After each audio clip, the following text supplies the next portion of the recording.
les personnes queer auraient une libido plus élevée. L'homosexualité serait contre nature. Les gays, ils seraient tous efféminés. Les personnes trans regretteraient leur transition et donc détransitionneraient.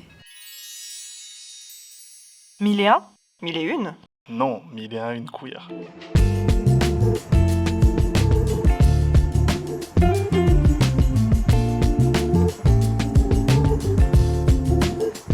Alors bonjour, on vient d'Unicité. Aujourd'hui on va vous présenter un podcast autour des sexualités queer qui s'intitule 1001 queer. Alors on va d'abord commencer par se présenter. Moi c'est Jordan, mon pronom c'est il. Moi c'est Lisa, mon pronom c'est il ou yel. Et moi, c'est Manon, mon pronom, c'est elle. On va essayer de discuter ensemble pour déconstruire les stéréotypes et les expliquer du coup. Donc ce qui serait bien pour commencer serait d'abord de définir les termes.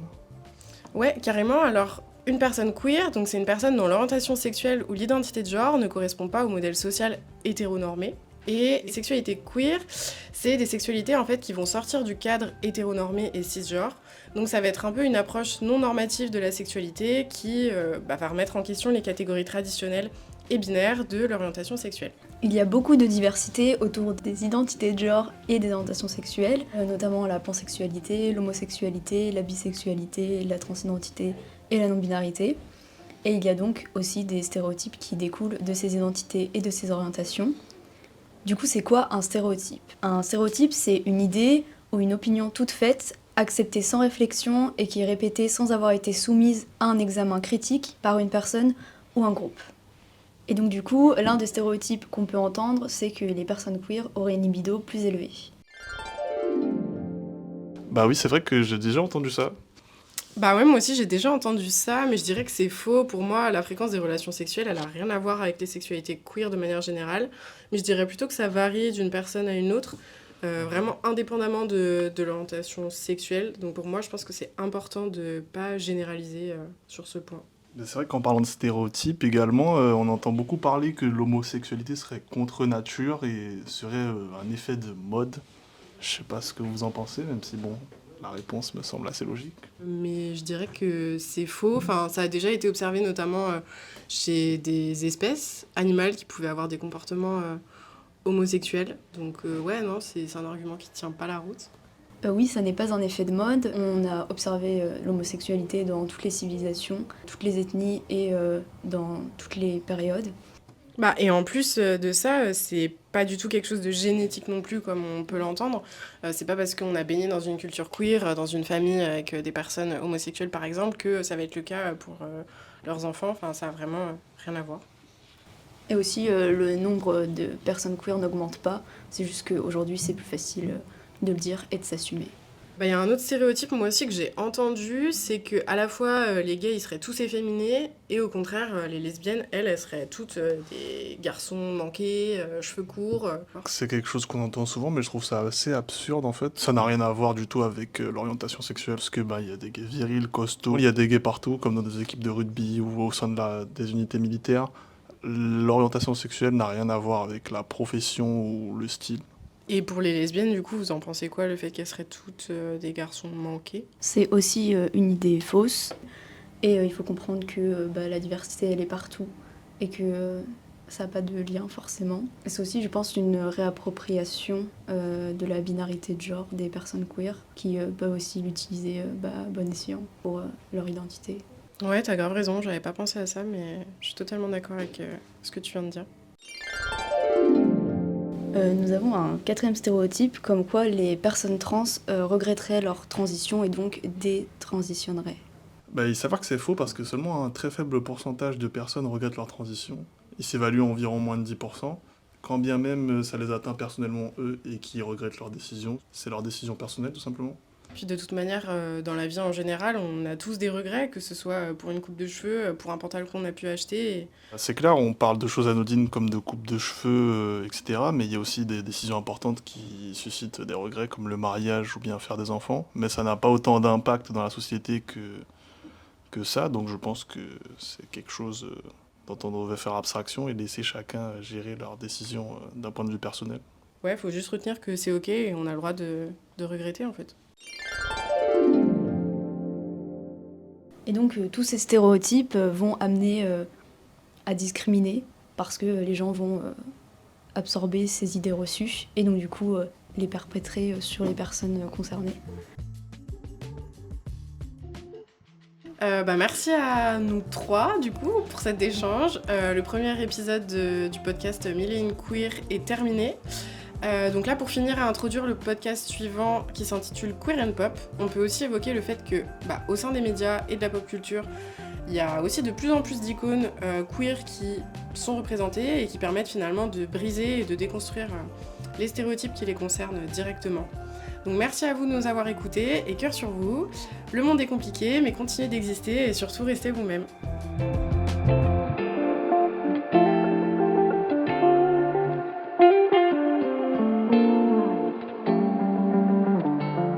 Mille et un une queer.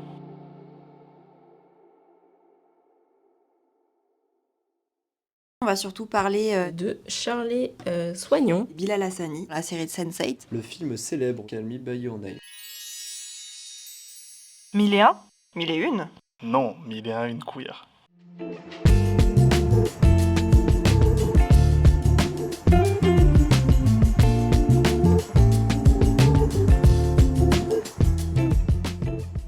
Bonjour, on vous souhaite la bienvenue dans ce deuxième épisode de 1001 une queer. Nous commencerons celui-ci par un petit tour de présentation. Moi je m'appelle Félicie, mon pronom c'est elle. je m'appelle Joséphine et mon pronom c'est elle aussi. Je m'appelle Tom, le mien c'est il. On va surtout parler des représentations des personnes queer dans les médias et dans les films et les séries. Alors on va commencer par parler dans cet épisode qui s'appelle Queer et Pop de Charlie Soignon, une comédienne noire. Du coup, commencer par faire un coming out par rapport à son orientation sexuelle. Du coup, elle est lesbienne et ça lui a valu beaucoup de remarques. Et après, plus tard, elle a fait un coming out par rapport à son identité. Elle se considère comme une personne non-binaire et ça lui a aussi valu des trucs. Mais même avant qu'elle parle, je sais pas si vous la voyez, mais elle a toujours une façon de s'habiller très masculine. Du coup, ça aussi, je pense après, il y a beaucoup de gens qui ont dû dire ouais, ça se voyait ou des trucs comme ça. Donc voilà, pour cette personnalité. La deuxième personnalité dont on va parler, c'est Bilal Hassani. Donc Bilal Hassani, c'est un jeune artiste d'origine maghrébine. Il s'est fait connaître surtout sur YouTube, notamment par rapport à son look qui défie les normes de la masculinité. Donc il a souvent des longues perruques, beaucoup de maquillage, enfin de maquillage très visible et qu'on considère généralement comme féminin. Et même des vêtements qui portent souvent des vêtements, des robes ou des jupes. Il est aussi chanteur. Il a fait notamment l'Eurovision et Danse avec les stars. C'est la première fois qu'on avait un duo de personnes de même sexe en tant que partenaire de danse. Et c'est ça qui l'a permis aussi de le faire connaître du grand public. Bilal Hassani, il a toujours parlé ouvertement de son attirance envers les hommes et récemment, il a révélé qu'il se considérait comme étant gender fluid, donc c'est-à-dire qu'il ne se considère ni comme homme ni comme femme, mais que ça peut varier en fonction des moments et de ses envies, de ses ressentis. On a parlé surtout donc de Charlie Soignon et de Bilal Hassani. On voulait montrer qu'il existait des personnes queer qui étaient non blanches occidentales et que ça pouvait, enfin qu'il y avait, c'était pas quelque chose de blanc et que tout le monde pouvait être queer dans toutes les communautés. Il existe plein d'autres chanteurs, chanteuses qui se revendiquent comme faisant partie de la communauté LGBTQIA+, et Tom va nous en dire plus à ce sujet. Oui, effectivement, dans le domaine de la musique, assumer son genre et son orientation sexuelle, ça a toujours été symbole de revendication. En passant par les plus grands artistes du XXe, que ce soit George Michael, Elton John ou Freddie Mercury, pour ne citer que. À l'inverse du cinéma, dans ce domaine-là, la revendication queer elle a plus tendance à être cachée du grand public. Et ce n'est que depuis peu que des questionnements queer se posent dans ce géant milieu culturel. D'après le pourcentage actuel aux États-Unis, seulement 6,4% des rôles sont aujourd'hui donnés à la communauté queer, mais également des rôles queer sont joués, et nous allons prendre pour exemple le film célèbre de l'acteur Timothée Chalamet, Call Me By Your Name.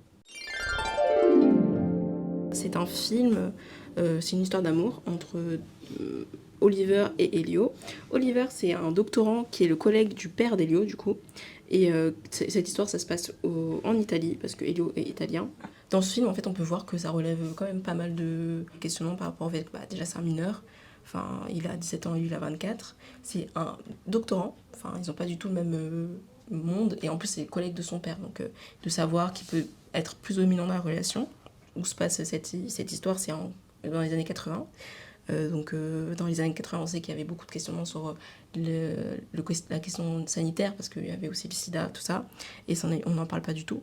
Et même son père, le père de Elio, soutient cette relation, alors qu'on sait que c'est pas aussi facile de soutenir la relation de son fils, tout en sachant toutes les normes sociales par rapport à l'hétérosexualité, quoi. Quand même, un truc qui était bien dans ce film, quand même, c'est qu'il ne meurt pas. Parce qu'on sait que la plupart des personnes, des rôles queer, ils sont la plupart soit méchants, soit ils meurent très vite.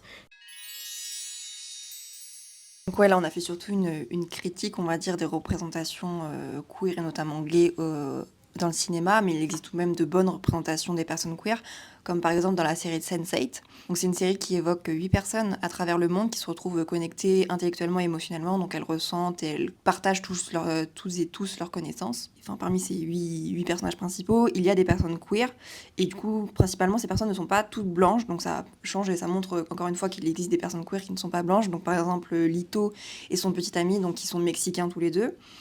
Il y a Amanita, femme noire, qui est en relation lesbienne avec Nomi, une femme trans, qui est jouée par une femme trans, parce que souvent c'est juste des personnes cisgenres qui jouent le rôle de personnes transgenres. Donc ça fait une bonne représentation, vu que c'est des personnes concernées qui jouent les rôles. Il y a aussi des relations polyamoureuses. À la fin de la saison 2, on voit aussi qu'il y a un couple qui se forme, donc avec Kala, son mari, et Wolfgang. Donc ça montre différentes façons de relationner.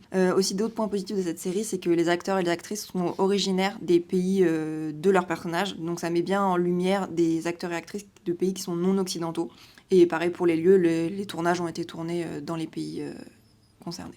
Finir un peu cette partie, on voulait parler des violences qui peuvent être représentées dans ces communautés, dans les séries. Notamment, moi j'avais vu 13 Reasons Why. Et dans cette série, il y a une des scènes, du coup là c'est un méchant qui viole un des personnages principaux.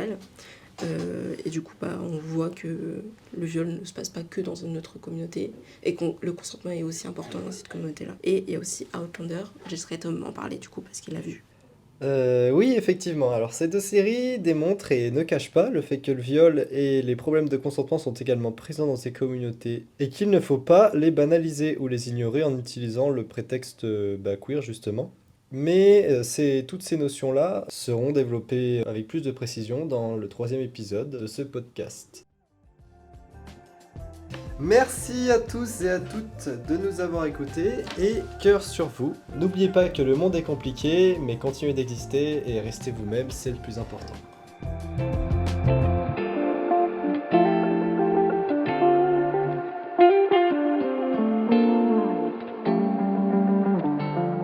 Mais il y a une queer.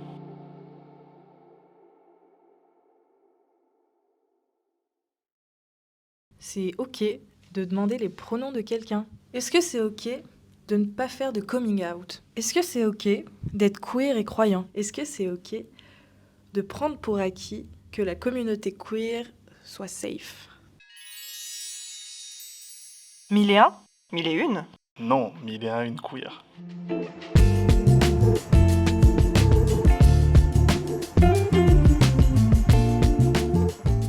Bonjour, nous sommes 4 volontaires d'Unicité. Donc moi c'est I et mon pronom c'est elle. Moi c'est Jo et mon pronom c'est elle. Moi c'est Émile et mes pronoms c'est Yel et il. Et moi c'est C et mon pronom c'est elle. Et aujourd'hui c'est l'épisode 3. On va discuter un petit peu plus ensemble autour d'un petit concept qu'on a appelé « Est-ce que c'est ok de ?» Et on va énumérer plusieurs faits et questions et puis en débattre un petit peu mieux tous ensemble. Est-ce que c'est ok de demander à la personne ce qu'elle a entre les jambes?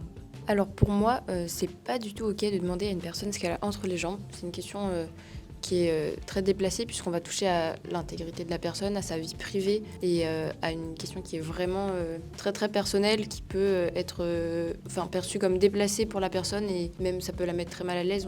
C'est des questions qui n'ont pas leur place dans notre société. Moi, je suis assez d'accord aussi. Je pense que toutes les questions ne sont pas forcément bonnes à poser. Peut-être que la personne n'a tout simplement pas envie d'en parler et puis il faut respecter ça. C'est ok aussi, quoi. Et en plus, c'est d'autant plus déplacé dans le sens où on poserait pas cette question à une personne cisgenre. On passe à un autre. Est-ce que c'est ok de dire que c'est bizarre d'être queer? Je pense que ça peut être vraiment blessant de le dire pour la personne. Après, entre guillemets, on pense ce qu'on veut. Mais je pense qu'une remise en question peut être pas mal et se renseigner sur ce genre de sujet. te suis totalement, je suis complètement d'accord.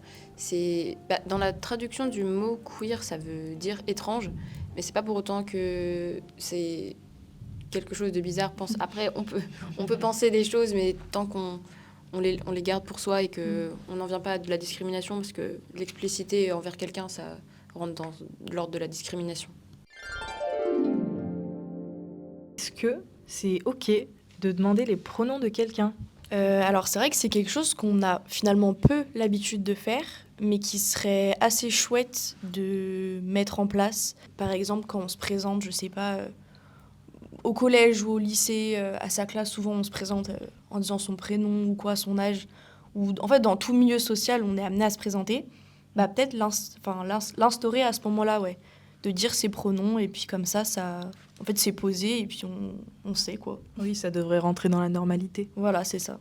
Et c'est vrai que ce serait plus simple que ce soit, entre guillemets, normal de le dire, dans le sens où, sinon, si on pose la question à quelqu'un, la personne peut justement peut-être se sentir tout le temps ramenée au fait qu'il ou elle ait l'air queer, entre guillemets. Ouais. Et du coup, c'est vraiment se baser uniquement sur des clichés, des stéréotypes. Mais d'un côté, c'est un risque qui est quand même à prendre, entre guillemets, puisque au moins on évite de mégenrer une personne et c'est quelque chose qui peut être encore plus vexant que de lui demander. Souvent, une personne prendra moins mal le fait qu'on lui demande ses pronoms plutôt qu'on la mégenre.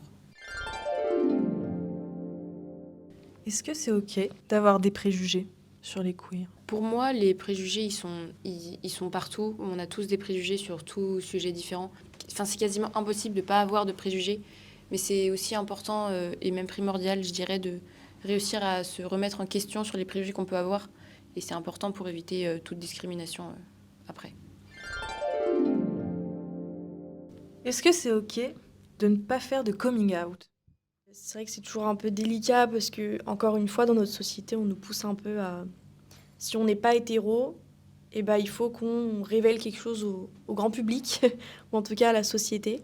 Comme si on avait un peu des comptes à rendre. Mais en fait, je pense que c'est totalement OK de ne pas vouloir en faire un ou rien ne nous y oblige, quoi. C'est quelque chose de très subjectif, ça revient à la personne en tant que telle. Et même, je trouve que c'est parfois, des fois aussi un peu dérangeant de devoir faire des coming out parce que ça montre qu'on est différent. Ça dénormalise le fait d'être queer, justement, de devoir dire qu'on n'est pas comme la société nous norme à être. Après, je pense que se proclamer, entre guillemets, dire ce qu'on est, je pense que ça peut aussi, bien sûr, aider certaines personnes de se mettre dans certaines cases et de se dire, en fait, on existe, je suis quelque chose, je suis pas juste bizarre, hors norme. Pour s'identifier un petit peu à d'autres personnes aussi, ouais. C'est ça, ouais. Se dire qu'on n'est pas seul. Ouais. Complètement. Est-ce que c'est OK de se sentir coupable d'être de la communauté queer ? Pour moi, la culpabilité, c'est un sentiment totalement normal pour un être humain. On peut tous ressentir de la culpabilité. Après, il faut... c'est important que ces personnes-là aussi se sentent entourées pour justement essayer de combattre cette culpabilité. C'est compliqué dans une société hétéronormée de ne pas se sentir coupable d'être vu comme différent. Mais c'est juste que ces personnes-là, il faut essayer de les accompagner au maximum et de leur montrer qu'elles ne sont pas seules et que justement les aider à combattre cette culpabilité. Est-ce que c'est OK de demander le dead name de quelqu'un ? Pour moi, c'est comme demander à la personne ce qu'elle a entre les jambes. C'est un peu déplacé. Surtout que souvent, le dead name est souvent synonyme de souffrance pour ces personnes. Oui, et puis c'est même pas forcément nécessaire parce que finalement, ce qui compte, c'est la personne qu'on a en face de nous.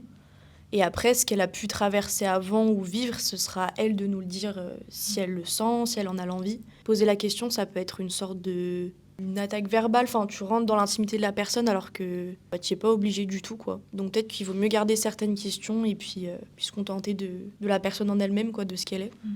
Et pour petit rappel, le dead name, c'est le prénom qu'on nous a assigné à la naissance et qu'on a décidé de changer puisqu'il ne nous convenait plus et qu'on ne se ressentait plus dedans. Est-ce que c'est OK de ne pas vouloir parler des violences qu'on a peut-être subies ou vues ? Bien sûr qu'on n'est pas obligé de parler de ce qu'on vit ou de ce dont on souffre. Mais par contre, je pense que si on vit des violences ou qu'on en voit, c'est important pas forcément de le signaler, mais en tout cas de demander de l'aide. On peut aller vers des associations, on peut aussi se référer à la justice.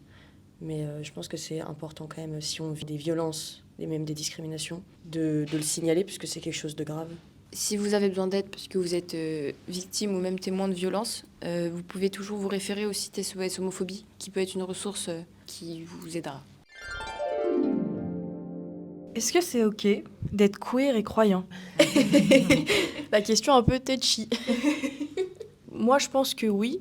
Après, voilà, encore une fois, c'est propre à chacun, c'est propre à comment est-ce qu'on interprète la religion, enfin sa religion, puisque c'est propre à chacun. Mais en tout cas, on a déjà vu plusieurs témoignages de personnes qui étaient queer et croyantes. Moi, je pense que tout dépend de ta relation avec Dieu. Si t'as besoin de Dieu dans ta vie, il t'acceptera. Hein. On a l'impression que l'acceptation de l'homosexualité, c'est quelque chose de très occidental. Pourtant, dans le cas de la Tunisie, c'est les autorités françaises qui ont changé le code pénal pour introduire une loi punissant les relations homosexuelles de 3 ans d'emprisonnement donc, en Tunisie. Et ça montre que c'est l'influence occidentale qui a pénalisé, on va dire, les pratiques homosexuelles. Et ça montre que même auparavant, avant toute la colonisation française qui a pu se passer en Afrique du Nord, c'était des pays qui étaient très ouverts sur l'homosexualité. Et on ne peut pas fonder ça sur leurs croyances religieuses comme beaucoup le font. Ouais. Est-ce que c'est ok de prendre pour acquis que la communauté queer soit safe? Alors c'est vrai que la communauté queer est censée, entre guillemets, être plus ouverte sur les questions et plus déconstruite, mais ça n'empêche pas qu'il y ait des violeurs, qu'il y ait des agresseurs, des discriminations intra-communauté, à l'intérieur de la communauté, des personnes qui rejettent d'autres personnes de leur propre communauté, quoi. Puis il ne faut pas oublier qu'aussi il y a des violences domestiques de partout, même au sein des couples homosexuels. Est-ce que c'est ok d'embrasser quelqu'un qui n'a pas la même orientation sexuelle que nous pour le fun? Je pense qu'on peut tous se placer en disant que ce n'est pas du tout ok, en partant du principe que ce n'est pas consenti. Enfin, dans la question, moi j'entends plus quelque chose de non consenti. Et c'est quelque chose qu'on retrouve beaucoup, le fait de justifier certains actes par une orientation sexuelle qui serait différente. Et c'est pas du tout ok.